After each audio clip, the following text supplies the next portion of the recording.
Hey, I'm Decathlon Gamer. Welcome back to Pro Cycling Manager 2019, Career Mode, episode number 96.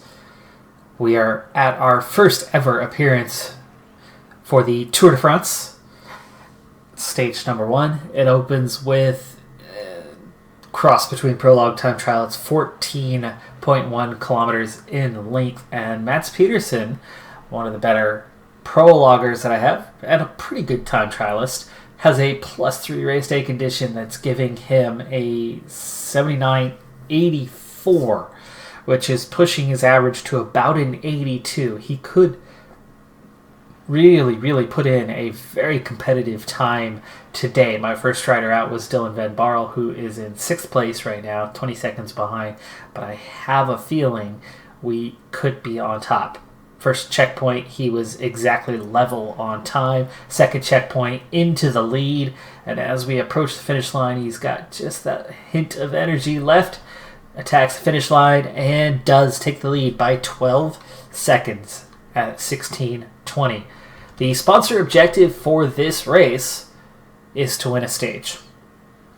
And like I said, I've never been here before. And prior to the Giro d'Italia, I definitely did not think that I was capable of winning a Grand Tour with my team yet. Next year, maybe. I certainly didn't think that we would be there this season.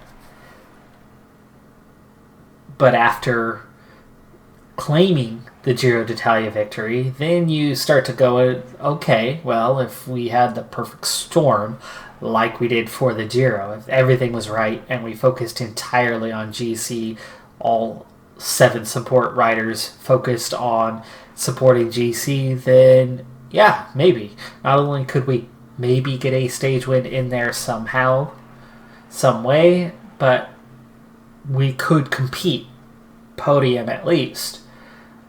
But if the objective is stage win, and as I planned months ago to focus on Philipsen for that, I did decide to bring Evenepoel for the popularity factor, as Mikhail Kwiatkowski goes 11 seconds quicker than Peterson to drop him off, so we will not win stage 1 unless Evenepoel is able to put in a monster time as my only other rider. But he's not a good prologuer, and there's a little more prologue influence on today's stage than there is time trial, as the 5:30 split, that 25k in between, or 5:35? It is 5:30. Yeah, so at 14k, we're looking at about maybe 62% prologue, 38% time trial rating. So for Felci, it doesn't matter. He's balanced at 76, so it's a 76 either way. He could put in a pretty decent time, but it's not going to compare with Kwiatkowski, who is just lights out today. Michael Matthews actually even managed to put in the same time as Peterson. How did he do that? He's got to be on a +5. That could be trouble for us, because here's what my objective is. Since the sponsor objective is stage win, I've brought Philipsen, I've brought some lead-out riders, so we've brought a majority sprint team. But then I have guys like Peterson or Van Barl who could go off and win a stage, and then I have Evenepoel who will do his best with limited support. Hopefully can grab a top 10, but no guarantees on that, especially with what I'll get to here in a second. After Evenepoel, right, Philipsen becomes that main focus, especially with lead-out riders. I don't want to just win a stage. My goal, take the green jersey. I want the points jersey. That's what I'm aiming for this race. Evenepoel, I'll get him up as high up the standings as I can. Van Barl, Peterson, those guys will get free reign to participate in some breakaway moments and see if they can win a stage. I don't think either would be strong enough to go for KOM, so we're not going to go for that. But Evenepoel sets off with a +1 race day condition. He's an 81.77, so 50-50 would be 79, but it's a little more the other way, so I'd say it's maybe a 78.7 would be the average. Stamina and resistance are good, so he could put in a pretty good time. But I don't think he'll compete with Kwiatkowski or Dennis or Roglic. He'll probably actually come out behind Peterson, who's still up in 4th place, so still in a good spot. And this would be good. Again, like I said, at Evenepoel, we're going to try to see if we can get him in the top 10 overall for this race, but we will largely focus on the points classification, which means I'm not going to do all 21 stages. I will focus on a lot of sprint stages, grabbing some points, maybe get Philipsen in a breakaway or two to go claim some points, kind of like a Peter Sagan style. Evenepoel in 11th, 15 seconds down at the 2nd checkpoint, but still has the energy to actually get to the finish line. But it's looking only like he's probably just in for a top 10, but it's nice to see him gaining on the rider in front of him.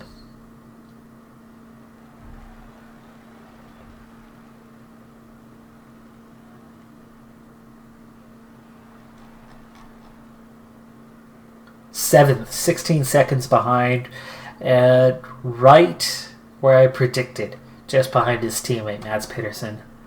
Actually, 5 seconds behind. It would have been nice if he was only about 2 or 3. That's what I was hoping for.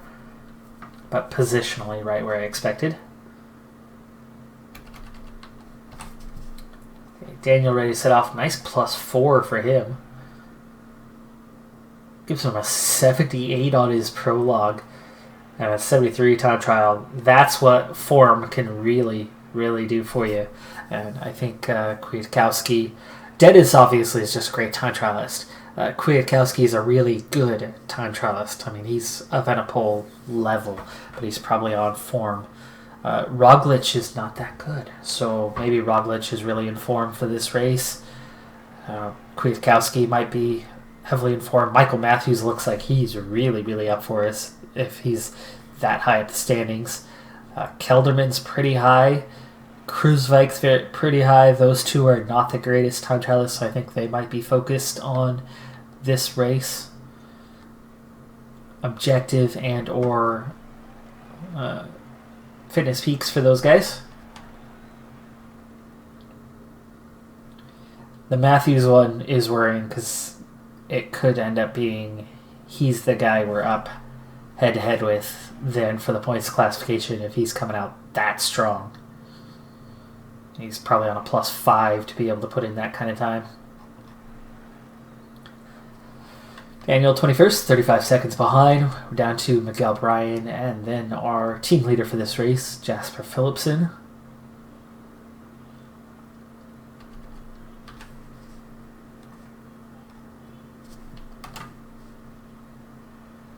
+3 for Miguel Bryan, but he is a terrible time trialist. He didn't even get out of the 60s, even with a combined +11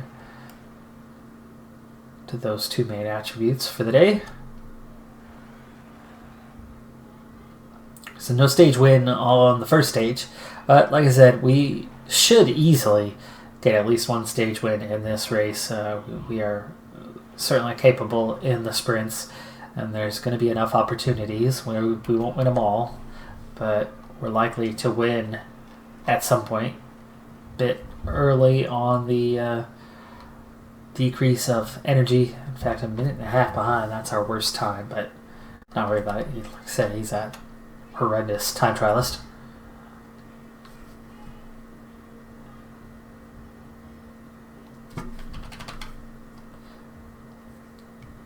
Okay, unlike Bryan, Philipsen, who is a base in the 60s, does escape that. He's got nice form, +3 race day condition, and that gives him a 76 to the prologue, but still only a 67 on the time trial, putting him in the low 70s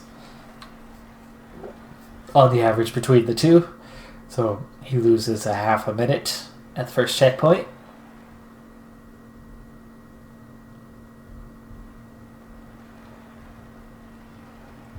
And there's still quite a few riders after him as we're wearing the 121. Like I said, we were not even here last year, so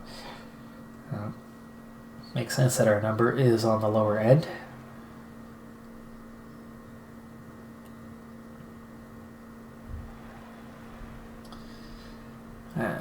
But Evenepoel's task of finishing in the top 10 will be made much, much more difficult by the simple fact that I will be quick simming some of our mountain stages. Certainly not all. We'll get a variety of stages in, but it would really, really drag out the number of episodes if I were to actually do all 21 stages of this race. And when we're here to win the points jersey, it doesn't make a whole lot of sense. So Philipsen's time at 59 seconds down. Kwiatkowski's time is holding. Dumoulin, the favorite, takes third. He's 5 seconds behind. So it looks like he has not hit any sort of fitness peak as of yet. Evenepoel does hang on to a top 10 time, though, in 9th place, 17 seconds behind after it rounded off. Peterson finished 5th, 12 seconds. So a top 5 already in a stage. Kwiatkowski is the early leader for Team Sky. Could potentially actually be the team leader. I don't know. It's hard to say who their riders are, but he went pretty early in the day, meaning he's definitely not wearing the number 1 jersey, so you'd figure he'll be supporting whoever the leader is for them. Coming up on 20 kilometers left here in stage 2. The lead is still over a minute. It's going to be hard work to maintain the breakaway. This is the Utrecht to Zeelanda stage, and in this one it's totally flat, and it's been flat. You do have your typical winds down here, but not as bad as normal, where things can really go haywire pretty quickly. I'm going to form my train early today, but it's still 19k to go, so we don't need to do anything yet. There is a little fatigue, but you can see at least Philipsen is completely in check right now. He's got a +3 today. Brian's got a +3 today. Those guys are up for it. They're on fitness peaks. I made sure that at least a few of the riders are in really good shape. Now, for who's going to support us from there? Well, Evenepoel, again, he's going to get that free ride most of this race, as I do want him to do well in the overall. Peterson is going to be part of our lead-out train, great on the flat, pretty good sprints. Daniel's good on the flat, but not a good sprinter, so he'll be early in the chain. Felci is pretty weak. He's going to be supporting Evenepoel for the most part in the climbs. Van Barle, another one who's really good on the flat, little bit of sprint. And Mater's another one who is definitely here to support Felci. So those guys are going to be domestiques most of the time, Mater and Felci. Daniel and Van Barle. That actually means Mats Peterson is our penultimate lead-out guy, which isn't the greatest scenario, but that is okay.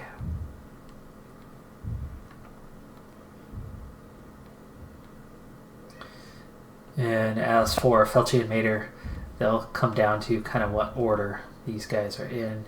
Let's go ahead and start Mater on his jersey. His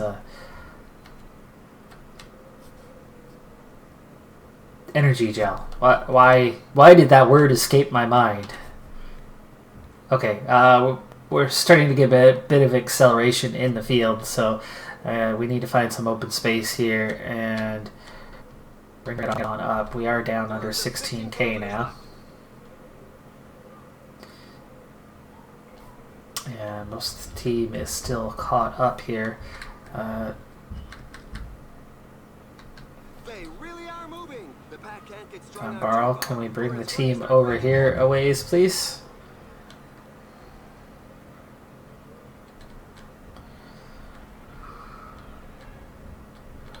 Alright, finally into position, and it's at 12k to go, so Mater's gel's already been used up. Let's again try to fight our way through this into some open space. It's a big, wide road. Okay, 10k to go. It's time to use up Mater and Felci and just try to get us out front. You know what? Actually, we're down inside 8k to go, so it is really time to go. Felci. breakaway, so the stage will end up in a mass sprint. That's Probably the should have end of the prepped breakaway. Felchi a little Take sooner. chance. Stay to the right-hand side of the road here. Whoa, Felchi, come on, dude. Who said you could cut across the road like this? He's being ridiculous. 5K to go. There are just 5 kilometers left. Full 99 from here because of the amount of riders we have left. 2 weak ones out of the way, so now we're on to Daniel, at least, who actually does have good speed on the flat. And at 3K to go, we need to be attacking here. And they keep on attacking. Anyone that's low on gas definitely Whoa, won't be able to. these guys are way too fast for us. Okay, into an actual sprint now, Peterson. Come on, come on. You're not even overtaking Van Barl. Going to be very fast. 1.7. Okay, on to Brian. There you go. We got us back into position. 1K to go, and Phillipson is now tired. Just keeping pace, really? We're not going to win this stage. Looks like Sagan might be headed for it, but Groenewegen and Ackerman are definitely there. Phillipson just keeping tempo was a little hard. Oh, he does get over the top, but can he hang on? Here comes Ito. Wow. Okay, we got it. First opportunity. I didn't think Phillipson was going to have enough of a red bar to hang on. Those guys all went really, really super early on this stage. Luckily, I still had those lead-out riders, even though they were all getting spent quite quickly. The tempo in that final 3.5K was insane. I mean, that was full sprint early from everyone. Tailenders who continue to arrive. Meanwhile, while we're involved in the Tour de France, the Österreich Rundfahrt is going on as well.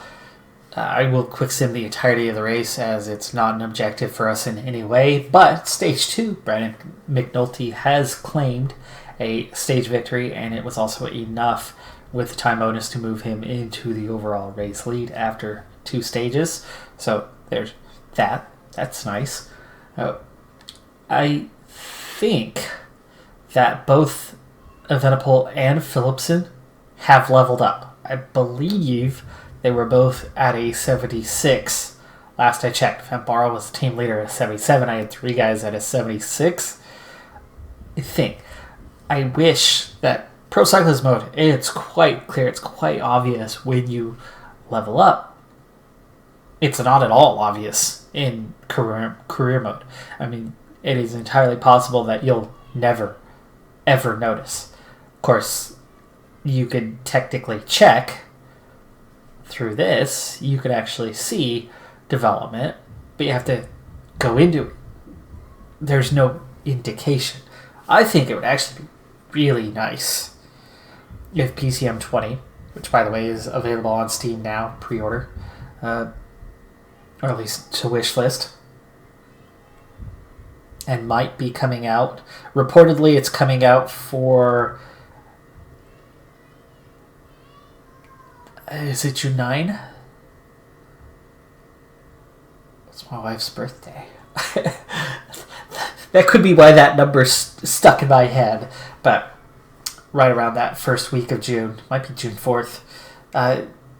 Anyway, I believe it's available for console. It hasn't been announced what the release date is for PC. I am a PC player for this and everything. I actually don't even have a console. When my Xbox 360 died for the 6th time that I went through one of those guys, I finally just said, nope, I'll wait for the next generation, PS5. When that comes, I will almost certainly pick one up. So the average, yes, it has picked up from a 76 to a 77. Parador ratings don't matter. Classics rating doesn't matter. Sprint rating doesn't matter. Those haven't changed. Okay. looks like it's picked up slightly, his puncher rating, but not by a full point. Looks like it's gone up by 1/10 of a point or something. Couple tenths. If it actually goes that far in this mode, and it might. Okay, climber rating has gone up from a 76 to a 77. Though I think he's actually a 99 when it comes to mountain, but it's the puncher rating that's a little lower. His time trial has definitely gone up. He gained 2 or 3 points in time trial, which has boosted his stage racing profile as well. So there you go. So yes, Remco Evenepoel has leveled up. Jasper Philipsen, no, he leveled up a couple months ago, has not leveled up since. Okay. Let's get back to the race. In stage 3, we come out of the Dutch lowlands and into the undulating hills of Belgium. We finish this stage up the Mur de Huy, the famed climb at the end of La Flèche Wallonne. Peloton shrinking very quickly down to 51 riders, though it has yo-yoed quite a bit, so I would expect there's still going to be some. We have 3 climbs to go. There's already quite a bit of fatigue in my support riders, but the guys that are supporting are still pretty fresh as we go to hit one of those 3 remaining climbs, and we bring in what looks like a completely exhausted breakaway group, and some of the lead-out riders are quite tired here. Those guys at the front looked like they were trying to get away for a moment and didn't last long, but as we go up this short, steep climb, we'll have 2 to go from here. I do need to make sure that we don't slip back too far, so let's step this up to about an 83. And then we will reorganize here shortly as we now have just 15 kilometers left. Peloton of 98. Again, like I said, there's been quite a bit of yo-yoing.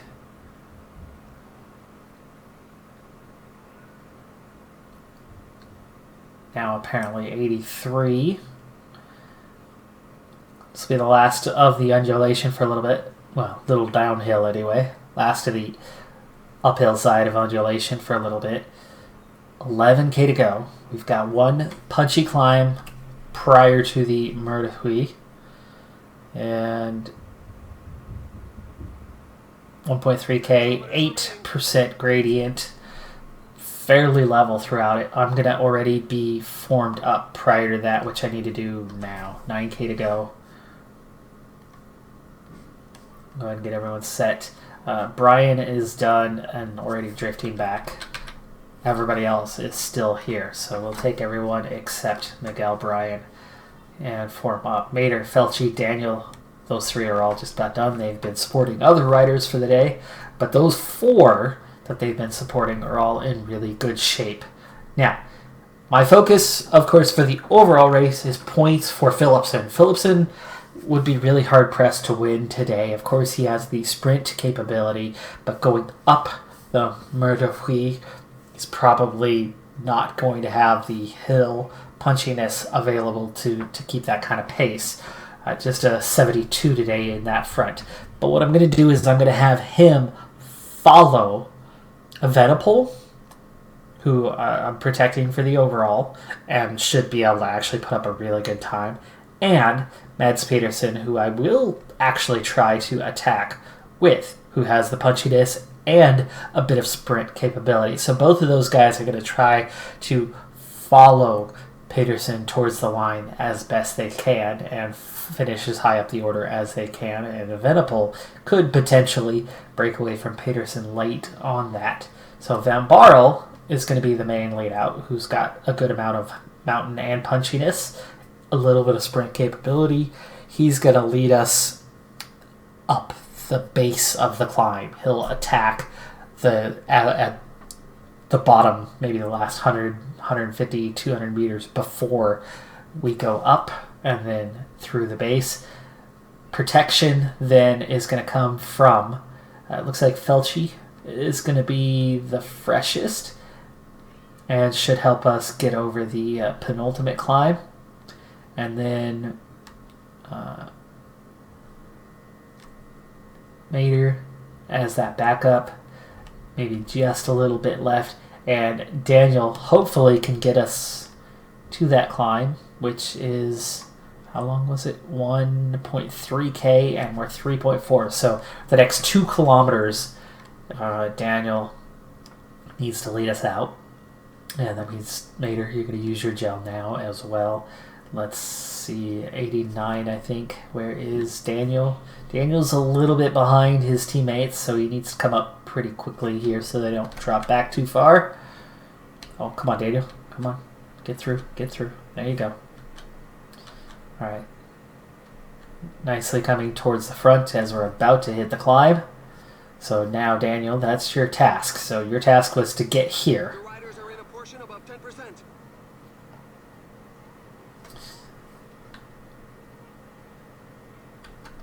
Okay, he's done that task. For Mater, we're going to go a little slower. We need to get Felchi going now. We need to get Van Barl going here in just a second.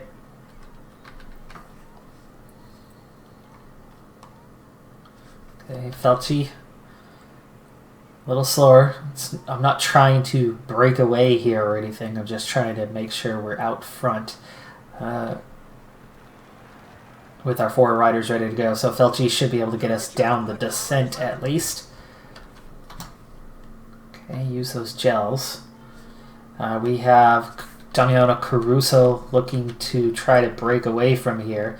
And, ooh, look at that. Okay, these guys should be able to close this up just fine. Now the guys up front are asking serious questions. We're in a prime position, though.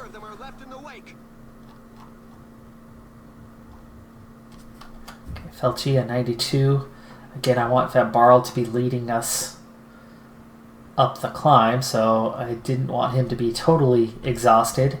And now with 2.7K, we're in the right spot. So Van Barl, you're going to start attacking this. And speaking of attacking, this is where we wanted to actually attack. So Van Barl is already giving us that lead out. We're inside 1K. And now Peterson.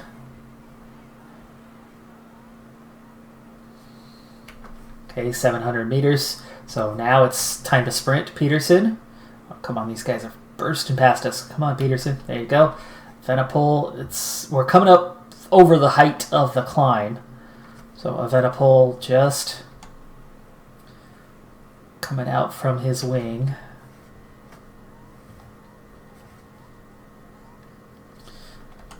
We don't have any red bar. We don't have any red bar. We're not going to get a stage win today, but we're going to get a good placement. Philipsen should get a couple points. Evenepoel's well placed. He's going to just miss top 3. Bardet takes the stage. Latour second. Oh, that's Bernal. I thought that was Sagan. Evenepoel 4th. Madoue, Pino, Peterson takes 7th. Corneliusen, Lutsenko, and Moss. Dumoulin misses out on a top 10 finish. And Philipsen finishes 15th on the stage. No sprinters around him. I don't know how many sprint points that's worth, but it might be worth a couple anyway.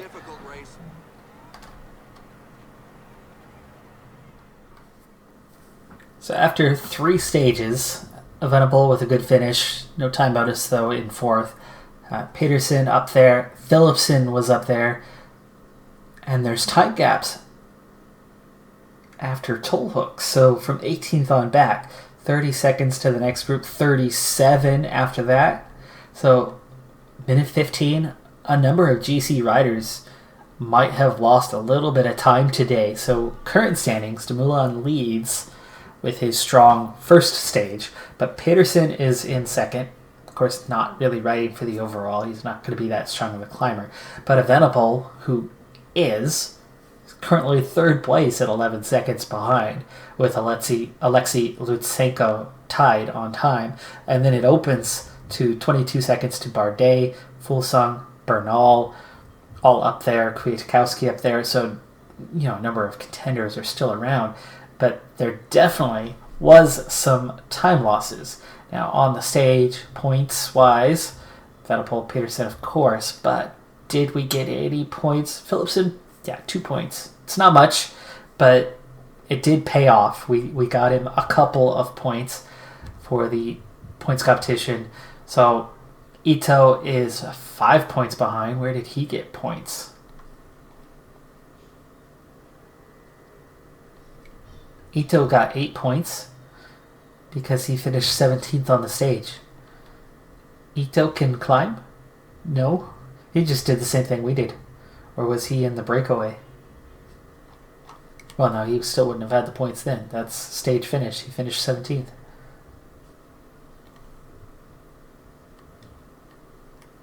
No, he did not. He went in the break.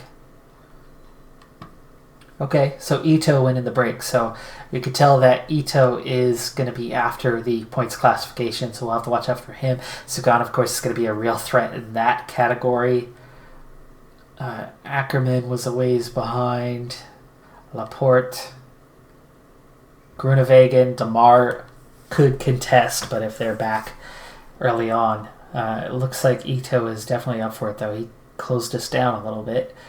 We got it at the end of the stage. He got it in the middle of the stage, but he's already wasting energy by going into a break, so that will hurt his chances later on.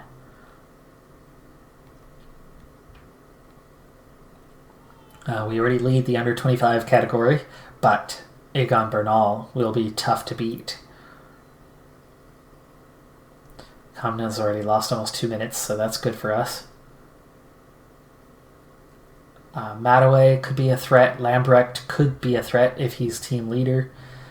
De Wolf is actually ahead right now, but he's not a threat. Lambrecht is definitely, his mountain rating, that'll knock him down. Mattaway should knock him down. I mean, he's a great punchy climber, but only a 75 in the mountains. So Bernal, the obvious threat to the under 25's jersey. And we currently lead the team classification. After 3 stages, we've got a lot of race left to do, but it's been a good start. I'm Decathlon Gamer. Thanks for tuning in. Be sure to hit that like button. I'll see you next time. Have a good one. Be safe for now. And I'll see you later.